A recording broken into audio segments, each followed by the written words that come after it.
திடீர் சந்திப்புலாங்க. ஒரு ஒரு ஒரு 40 வருஷமா பொது வாழ்க்கையில ஒரு தொடர்புல இருக்கிற மருத்துவர் ஐயா, அவர் இன்னைக்கு மரியாதை நிமித்தமா சந்தித்ததுல எந்தவித அரசியலும் கிடையாது. இது அரசியலுக்கு அப்பாற்பட்டான சந்திப்பு.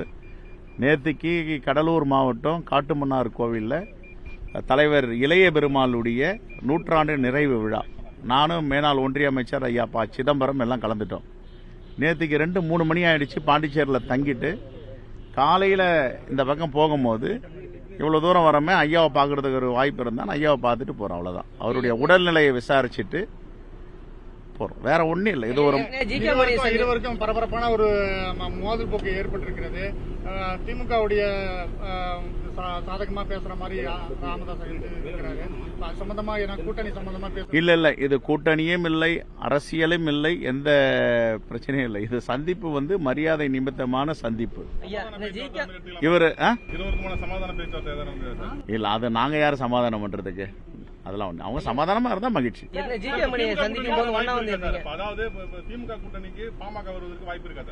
இது யார் முடிவு பண்ணணும்?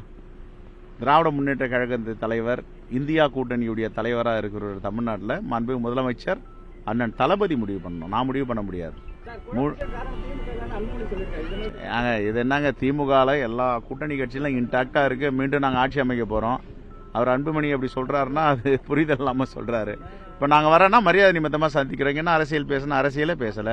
எங்க மூத்த தலைவர்லாம் பின்னாடி அண்ணன் விஜயன் இருக்காரு, எங்க பொருளாளர் ரூபி மனோகரன் இருக்காரு, நாங்க எல்லாம் தான் சந்திச்சோம். அன்புமணி தொடர்ந்து திமுக குற்றச்சாட்டி வராரு. அவர் பாஜக எதனா சமாதானம் பண்றதுக்காக அப்படி சொல்லுவார கண்டி அவர் உள் மனசு அப்படி சொல்லாது. என்ன தேவை இருக்கு சொல்லுங்க பாப்போம். திராவிட முன்னேற்ற கழகம் பிரச்சனை பண்றதுக்கு பாமக என்ன தேவை இருக்கு சொல்லுங்க. அவங்க இன்டாக்டா இருக்காங்க, நல்ல வளர்ச்சி பாதையில போயிட்டு இருக்கு. தமிழ்நாட்டை பெரிய மாநிலமா கொண்டு வராங்க, எல்லா துறையும் வெற்றிகரமா நடந்துட்டு இருக்கு.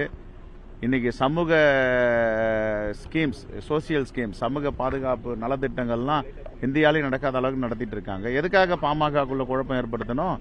அப்படி வாய்ப்பே கிடையாது. அதை யாருமே செய்ய மாட்டாங்க. குறிப்பா மாண்புமிகு முதலமைச்சர் தளபதி இது மாதிரியான அரசியல்லாம் அவருக்கு தெரியாது.